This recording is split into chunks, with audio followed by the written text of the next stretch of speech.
ஸ்ரீ குருப்யோ நமக.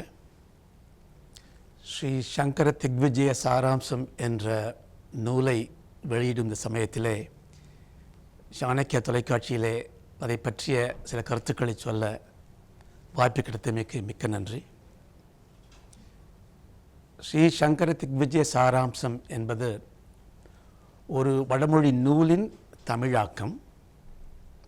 இதனுடைய நாயகர் ஆதிசங்கரர் என போற்றப்படுகின்ற சங்கர பகவத் பாதாள். அவரை பற்றிய மற்றொரு புத்தகம் இதற்காக வேண்டும், தமிழில் அதுவும் இதற்காக வேண்டும். இந்த காலகட்டத்திலே அதனால் என்ன பிரயோஜனம் என்ற கேள்விகள் நமக்குள் வரலாம். அதனுடைய விளக்கத்தை அவருக்கான புகழ்பெயரிலே நாம் அடையலாம். பகவான் பாஷ்யக்காரா என்ற சமஸ்கிருத சொல்லுக்கு விளக்க ஆசிரியர் என்று பெயர். பகவான் என்றால் பெரும் ஆளுமை கொண்டவர். பெரும் ஆளுமை கொண்ட விளக்க ஆசிரியர் பகவான் சங்கரர். எதை விளக்கினார் என்றால் மறை பொருளை விளக்கினார். மறை என்ற அழகிய தமிழ் சொல்லுக்கு சமஸ்கிருதத்திலே வேதம் என்று பெயர். வேதம் என்றால் அறிதல். அதற்கான மறைபொருளை அவர் விளக்கினார். அது மிக உயர்வான அறிவு என்பது சான்றோர் கருத்து. எந்த அறிவு உயர்வானது என்று கேட்டால் எதை சொல்லுவோம்? இறை நம்பிக்கை உள்ளவர்கள் சொல்லுவார்கள், இறைவனை பற்றிய அறிவு. அப்படி என்றால் இறைபக்தி அல்லாதவர்களுக்கு ஆதிசங்கரால் என்ன பிரயோஜனம் என்ற கேள்வி வருகிறது இல்லையா? இறைவன் என்ற சொல் எங்கும் இறைந்து கிடக்கின்ற பரம்பொருளை குறிக்கின்றது. அதே இறைவன் ஒவ்வொரு உள்ளத்திலும் கடந்திருப்பதால் கடவுள் என்ற பொருளும் இருக்கின்றது. அப்படி என்றால் பரம்பொருள் ஒவ்வொருவர் உள்ளும் இருக்கிறது, வெளியிலும் இருக்கின்றது. கடவுள் பக்தி இருக்கிறதோ இல்லையோ, உங்களுக்குள் அந்த இறை சக்தி என்பது இருக்கின்றது. ஆகையினால் ஆதிசங்கரர் கொடுத்த அறிவு எல்லா மனித சமுதாயத்திற்கும் அவசியம் தேவை. அது எப்படி என்று பார்ப்போம். முதலில் எங்கும் இறைந்த இறைவனுக்கு சமஸ்கிருதத்தில் விஷ்ணு என்றால் பறந்து இருப்பது. உள்ளே ஒளிர்கின்ற அறிவுக்கு ஒளி என்று பெயர், அக்னி என்று பெயர், சிவம் என்று பெயர். விஷ்ணு என்பது பறந்திருக்கிறது, பரவெளி. சிவம் என்பது அறிவொளி. இந்த இரண்டுக்கும் நடுவிலே உலகிலே இருக்கின்ற எல்லா இயக்கங்களுக்கும் சக்தி என்று பெயர். அப்படியானால் சக்தி என்றால் என்ன, சிவம் என்றால் என்ன, விஷ்ணு என்றால் என்ன? எல்லாமே பரம்பொருள் ஒன்றைத்தான் குறிக்கின்றது. எனவே ஆதிசங்கரரை நாம் அணுகும் பொழுது நமக்கு சைவம் வைஷ்ணவம் என்ற பேதங்கள் தேவையில்லை. நான் இறை நம்பிக்கை உள்ளவன் இல்லாதவன் பேதங்கள் தேவையில்லை. அப்படியானால் நாஸ்திக வாதம் படித்தவர்கள் கூட ஆதிசங்கரினால் பெரும் அறிவை பெறலாம். ஏனென்றால் அந்த அறிவு நம்மை அறிமுகப்படுத்துகின்றது. அது எப்படி? அறியப்படுவது என்றால் அது ஒரு பொருள். நாலேஜ் என்று ஆங்கிலம் சொல்வார்கள் அல்வா. நாலேஜ் என்று கேட்டால் எதை பற்றி நாலேஜ் என்று கேட்போம். அறிவு என்று கேட்டால் எதை பற்றிய அறிவு? அறிவு என்பது ஒன்றை பற்றி கொண்டிருப்பது. அப்படி என்றால் இறைவனை பற்றிய அறிவு என்றால் இறைவன் என்பது ஒரு பொருளாக வேண்டும் அல்லவா? ஒரு பொருளை பற்றி நாம் எதற்கு அறிய வேண்டும்? ஏனென்றால் பொருள் என்பது வரும் போகும். இறைவனை அடைதல் என்று சொன்னால் அடைவது என்றால் என்ன அர்த்தம்? நாம் இப்போது அதை அடையவில்லை என்று அர்த்தம். நாம் இப்பொழுது அடையாத பொருளை தேடி அடைந்தால் அது திரும்பவும் போய்விடும் அல்லவா? எது இருக்கிறதோ அதுவே எப்பொழுதும் இருக்கின்றது. அப்படியானால் இந்த இறைவன், கடவுள், பரம்பொருள் எல்லாவற்றுக்குமான ஒரே பொருள் எது எப்பொழுதும் நிலையாக இருக்கிறதோ அது. அந்த அறிவைத்தான் வேதங்கள் சொல்கின்றன, மறைபொருளாக சொல்கின்றன. அதை ஆதிசங்கர பகவத் பாதள் விளக்கமாக சொல்கின்றார். சரி, அதனால் எனக்கு என்ன நன்மை? இது என்னுடைய வேலைக்கோ பணம் சம்பாதிப்பதற்கோ இன்ப துன்பங்களை அனுபவிப்பதற்கோ என்ன உதவி செய்யும்? அதிலும் ஒரு ரகசியம் இருக்கின்றது. ஒன்றை நாம் அடைந்து அனுபவிக்கும் பொழுது நாம் வேறு, அனுபவிக்கும் பொருள் வேறு என்ற எண்ணம் இருக்கிறது. உண்மை. ஏனென்றால் பார்ப்பவையெல்லாம் வேறுபட்டவை. வேறுபாடு இருந்தால் ஆசை, துன்பம், துயரம், சுகம் எல்லாம் வருகின்றது. அப்பொழுது வேறுபாடு இல்லாத இடத்திலே, உதாரணமாக ஒரு குழந்தை இருக்கு, உங்கள் குழந்தை என்றால் அது என்ன செய்தாலும் நாம் பொருட்படுத்தவில்லை என்றால் குழந்தை என்பது நம்மை விட வேறு இல்லை என்பது ஒரு எண்ணம். நம்மை நெருங்கி நெருங்கி வரும் உறவுகளுக்கு வேறுபாட்டினை நாம் அழித்து கொண்டிருக்கின்றோம். அப்படியானால் நமக்குள்ளே கடந்திருக்கும் இறைவன் வேறுபாடு அற்றவனாகத்தான் இருக்கின்றான். எனக்குள் இருந்தாலும் சரி, உங்களுக்குள் இருந்தாலும் சரி. அப்படியானால் இந்த வாழ்வியலுக்கு என்ன வேண்டும் என்றால், வேறுபாடு உடையது உலகம், வேறுபாட்டை கையாள வேண்டியது மனித இயல்பு. அப்படி கையாள வேண்டும் என்றால் அந்த வேறுபாட்டை தாண்டிய ஒருமைப்பாடு இறைசக்தியாக இருக்கின்றது என்ற உண்மை. அந்த உண்மை இருந்துவிட்டால் படிக்கும் பொழுதும் வேலை செய்யும் பொழுதும், வேலை பார்க்கும் பொழுது அந்த வேலையை நாம் ஒரு கடமையாக செய்கின்ற பொழுதும், உதாரணமாக பாருங்கள், ஒரு நாடகத்தில் நடிக்கிறார் ஒருவர், அவர் மற்றவரை அழ வைக்க வேண்டும் என்பது அவருடைய கதாபாத்திரம். அவர் என்ன செய்வார்? அந்த நாடகம் நடிக்கும் பொழுது மிகவும் கஷ்டப்பட்டு மற்றவரை அழ வைப்பார். மற்றவர் அழும்பொழுது அவருக்கு எப்படி இருக்கும்? ஆனந்தமாக இருக்கும் அல்லவா? ஏனென்றால் அழுவதை அவர் பார்த்து கொண்டே சிரித்து கொண்டு நடிக்கின்றார். அப்படி என்றால் என்ன மாற்றம் அவருக்குள் வந்துவிட்டது? அவருக்குள் தான் வேறு, இந்த நடிப்பு வேறு. ஆனால் இதையே அந்த நடிகர் வீட்டுக்கு வரும் பொழுது, மனைவி பிள்ளைகளை பார்க்கும் பொழுது உணர்ச்சியால் வேறுபாடு காட்டி குற்றங்களை பெரிதாக்கி, இப்படி தான் வாழ்க்கை போய்கொண்டிருக்கிறது அல்லவா? அதனால்தான் சமத்துவம் என்ற இலட்சியத்தை நாம் மனதில் ஏற்று அதற்கு பிறகு வேறுபாடுகளை கையாள வேண்டிய கட்டாயத்திருக்கிறோம். இதுதான் வேதம் என்பதன் முடிவு. வேதாந்தம் என்று சொல்லுவார்கள். அந்தம் என்றால் முடிவு, வேதம் என்றால் அறிவு. இது அறிவின் முடிவு. இதை பகவான் ஆதிசங்கரர் விளக்கியிருக்கிறார். விளக்கியபடியே வாழ்ந்து காட்டியிருக்கிறார். எப்படி என்றால், ஒரு காலத்தில் மதிக்குழப்பமும் மதக்குழப்பமும் இந்தியாவில் இருந்தது. மதிக்குழப்பத்தால் தான் மதக்குழப்பம் வரும்.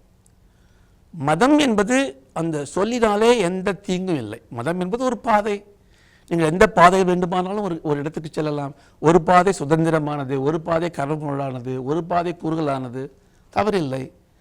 ஆனால் அந்த பாதையில் பயணிக்கும் பொழுது மற்ற பாதைகளை விமர்சித்தும் மற்ற பாதைகளை எதிர்த்தும் செல்லும் பொழுது மதிக்குழப்பம் ஏற்படுகின்றது. மதிக்குழப்பம் இருந்தால் வெறுப்பு ஏற்படுகின்றது.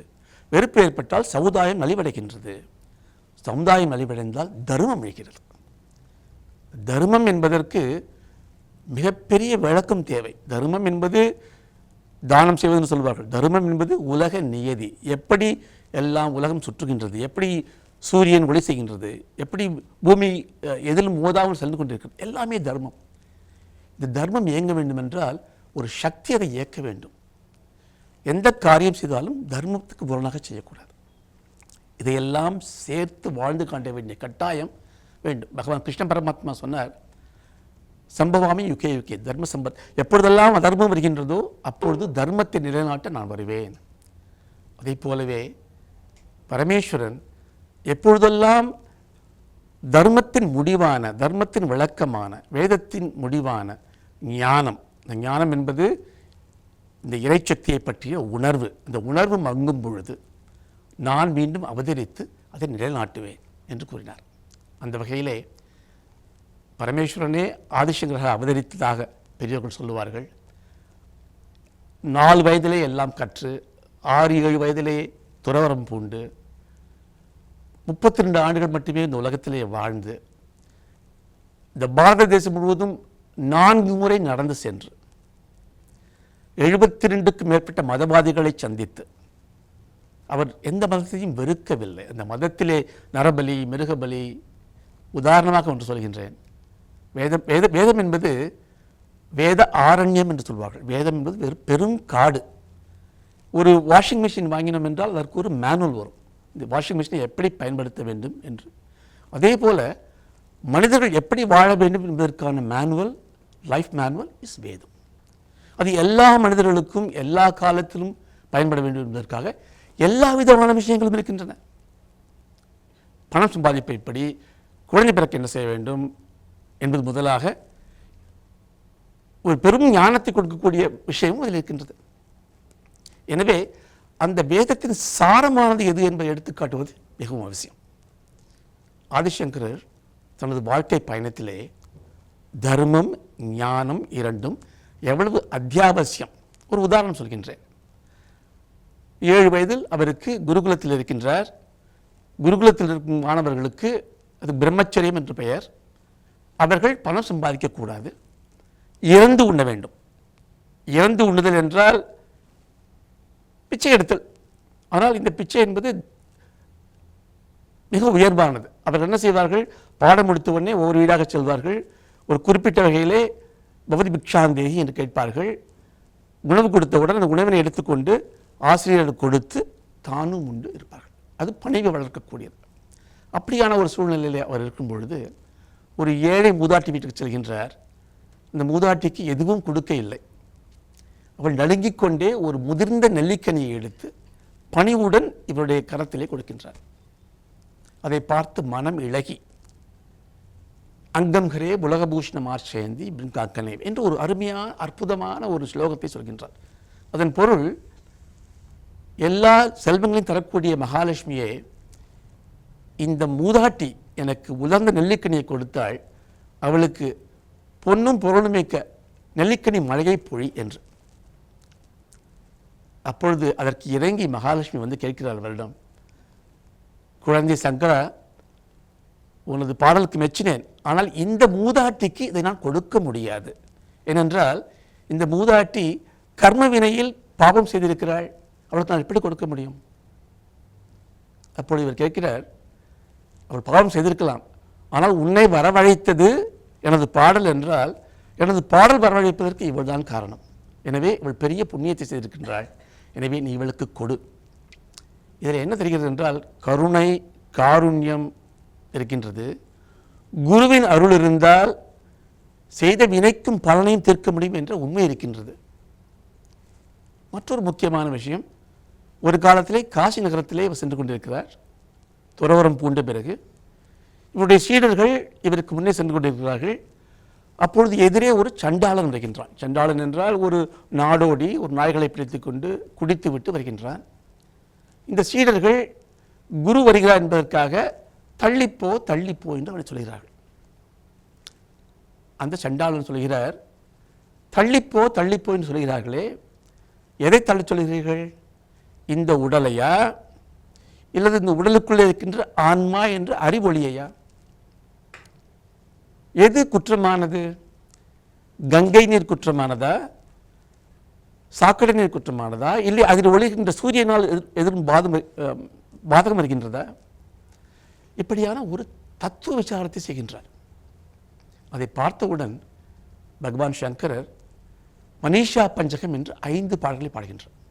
அந்த பாடலின் பொருள் சுருக்கமாக, எவர் ஒருவர் இறைச்சக்தியை உணர்ந்தாரோ, எவர் தன்னுள்ளே கடவுளை காண்கின்றாரோ, எவர் அந்த கடவுளை எல்லா இடத்திலும் பார்க்கின்றாரோ, அவர் சண்டாளராக இருந்தாலும் அவரே எனது குரு. இப்படி அறிவுக்கு மட்டுமே முக்கியமான ஒரு மதிப்பை கொடுத்து, ஜாதி மத எந்த வேறுபாடும் இல்லாமல், இதுக்கு தான் சனாதன தர்மம் என்று. சனாதனம் என்றாலே அழிவற்றது, மாறாதது. அழிவற்றது, மாறாதது எப்படி இருக்க முடியும்?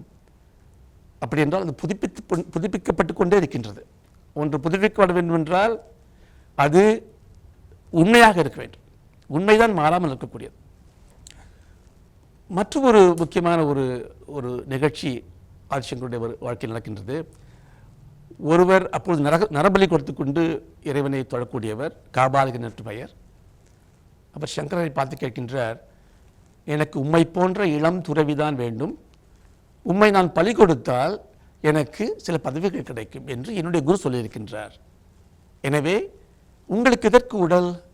நீங்கள் தான் ஞானி ஆயிற்றே, நீங்கள் துறவி ஆயிற்றே, நீங்கள் கேட்டதை கொடுப்பவர் ஆயிற்றே, அதனால் உங்களை எனக்கு தியாகம் செய்யுங்கள். பகவான் சங்கரர் சொல்கிறார், நிச்சயமாக நரபலி கூடாது என்பது பகவானின் தத்துவம்.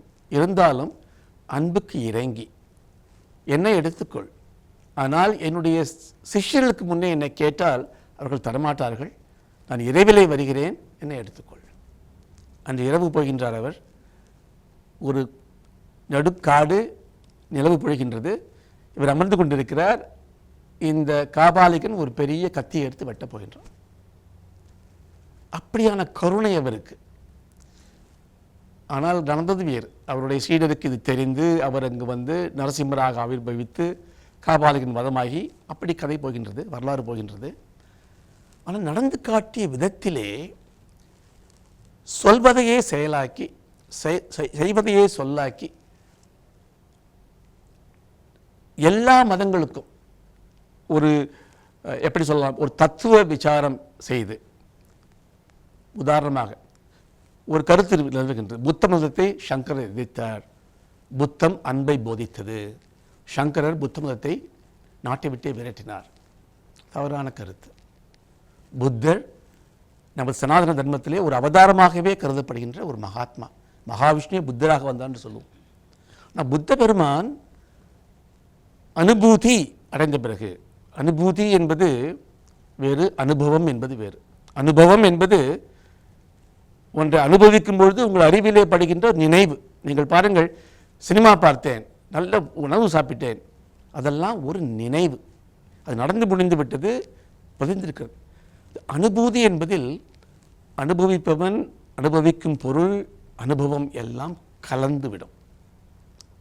அப்படியான அனுபூதி அடைந்த புத்தர் அதனால் நிஷ்டையில் இருக்கும் பொழுது அவர் சீடர்கள் போய் சில கேள்விகள் கேட்கிறார்கள். அந்த கேள்விக்கு அவர் பதில் சொல்லவில்லை.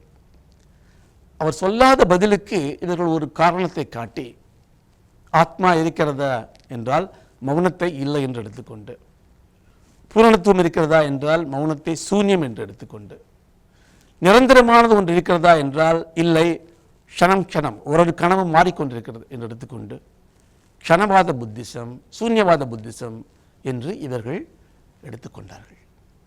அப்படி எடுத்துக்கொள்ளும் பொழுது அன்பு உண்மை, அரவணைப்பு உண்மை. ஆனால் வாழ்க்கையின் பயனே சூன்யம், ஒன்றுமில்லை என்றால் அதில் என்ன இலக்கு இருக்கிறது? எதற்காக பூஜைகள் செய்ய வேண்டும்? எதற்காக தர்மம் நடக்க வேண்டும்? அப்படியான ஒரு கொடுங்காலம் ஆகிவிட்டது. எனவே அவர்களை திருத்த வேண்டிய கட்டாயத்துக்காக புத்த மதத்தை புத்த வாதங்களை எதிர்த்து அவர் நிர்பந்தம் செய்தார்.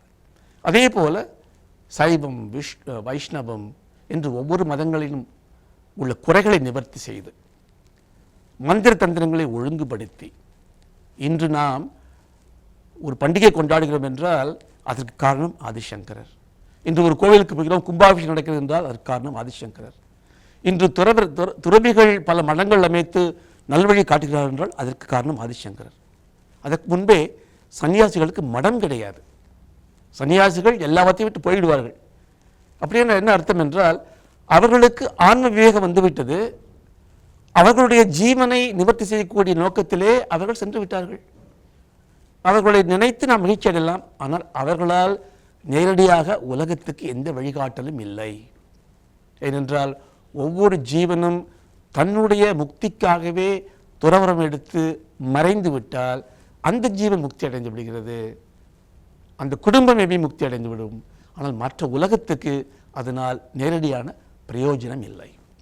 அதற்காகவே பகவான் சங்கரர் சந்நியாச தர்மம் என்று மடங்களை அமைத்து, முதலாக ஒவ்வொரு திசைக்கும் ஒரு மடத்தை அமைத்து எப்படி செய்ய வேண்டும், என்ன காரியம் செய்ய வேண்டும், ஒரு பெரிய மேனேஜ்மெண்ட் சயின்ஸ் மாதிரி பண்ணி அவங்களுக்கு கொடுத்து, இதெல்லாம் பெரிய நிர்வாக திறமை. கோயிலே இன்று ஆகம் நடக்கின்றது, கும்பாபிஷேகம் நடக்கின்றது, பூஜைகள் நடக்கின்றது, ஆதிசங்கரர் ஒரு காரணம். அப்படிப்பட்ட ஆதிசங்கரரை நாம் மறந்துவிடக்கூடாது என்பதற்காகவே. ஆனால் அவரோ நான் எங்கு பிறந்தேன், என்னுடைய தந்தையார் தாயார் ஒன்றுமே சொல்லவில்லை. நான் எழுதினேன் என்று எங்குமே சொல்லவில்லை. ஒன்றுமே சொல்லாதவர்களுக்கு வரலாறு எப்படி எழுத முடியும்? இந்த வரலாறு என்பது நமது பாரத தேசத்திலே பெரும் மதிப்பை பெறுவதில்லை. ஏனென்றால் நமக்கு காலம் என்பது ஒரு சக்கரம். கால தேச குண விசேஷம் என்று எல்லாமே மாறக்கூடியது. அதனால் வரலாறு முக்கியமில்லை. எப்படி வாழ்ந்தால் ஒருவர், இன்றும் கூட நம்ம என்ன சொல்லுவோம், ஒரு ஒரு ஒரு உதாரணம் சொல்ல வேண்டும் என்றால் வள்ளுவர் சொல்கிறார் என்று சொல்லுவோம். வள்ளுவர் இன்னா செய்தாரை ஒருத்தல் அவர் நான் நன்னயம் செய்துவிடல். வள்ளுவர் சொல்கிறார். சொல்கிறார் என்பது நிகழ்காலம். வள்ளுவர் சொல்லிட்டு போயிட்டார். வள்ளுவர் சொன்னார் என்று சொல்வதில்லை. ஏனென்றால் பெரும் அறிவினை தந்தவர்கள் எப்பொழுதும் சிரஞ்சீவியாக வாழ்ந்து கொண்டிருக்கிறார்கள். எனவே பகவான் சங்கரருடைய காலம் நமக்கு முக்கியமில்லை, அவருடைய கருத்துக்களும் அவருடைய வாழ்வியலும் முக்கியம். குறிப்பாக இந்த காலத்தில் முக்கியம். ஏன் இந்த காலத்தில் முக்கியம்? இந்த காலத்திலே செல்வம் வளர்ந்து கொண்டிருக்கிறது, அறிவு வளர்ந்து கொண்டிருக்கிறது, விஞ்ஞானம் வளர்ந்து கொண்டிருக்கிறது. அந்த விஞ்ஞானத்திலும் கூட பலவிதமான விபரீத எண்ணங்களும் வளர்ந்து கொண்டிருக்கின்றன.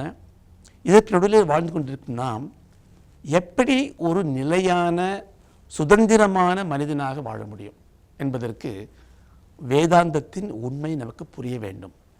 அதை பகவான் சங்கரர் 3 விதமாக செய்து கொண்டிருக்கிறார்.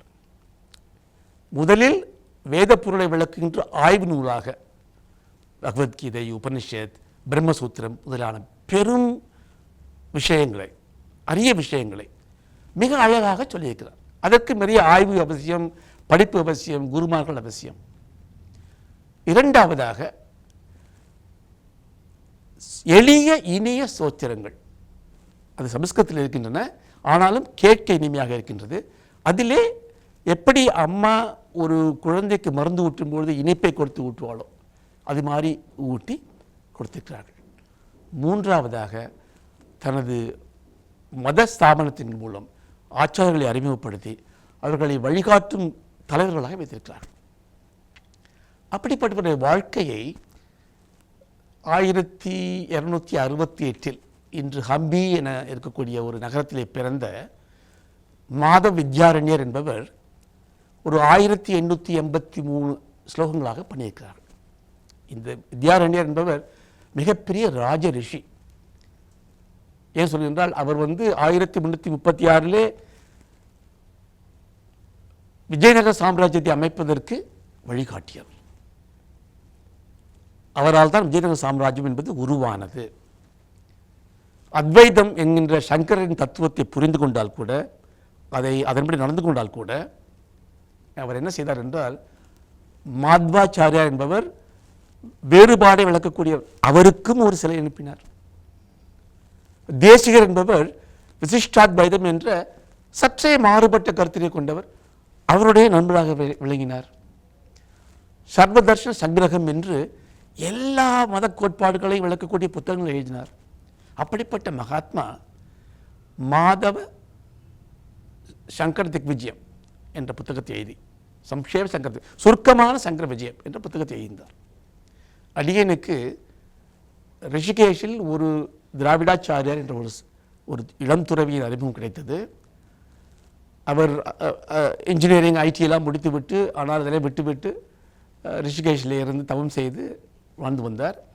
அவர் என்னிடம் இதை கொடுத்து, இந்த புத்தகத்தில் உள்ள வடமொழி ஸ்லோகங்களுக்கான பொருளை அவர் கூறியபடி அறிந்து ஆய்ந்து மொழிபெயர்த்து செய்யுங்கள் என்று கூறினார்.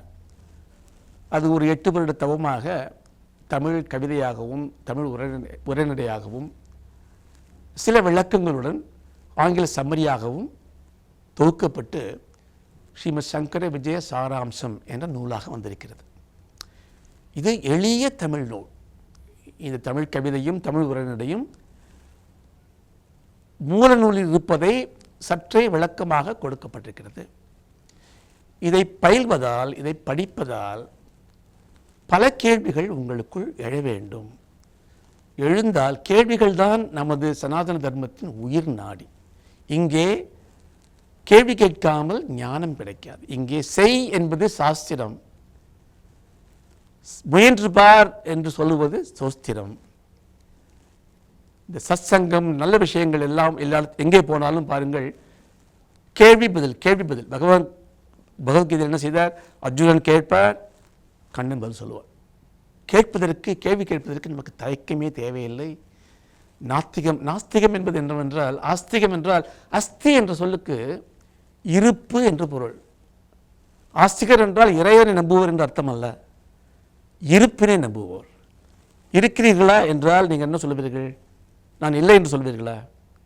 நான் இல்லை என்று யாரால் சொல்ல முடியும்? யாராலும் சொல்லவே முடியாது.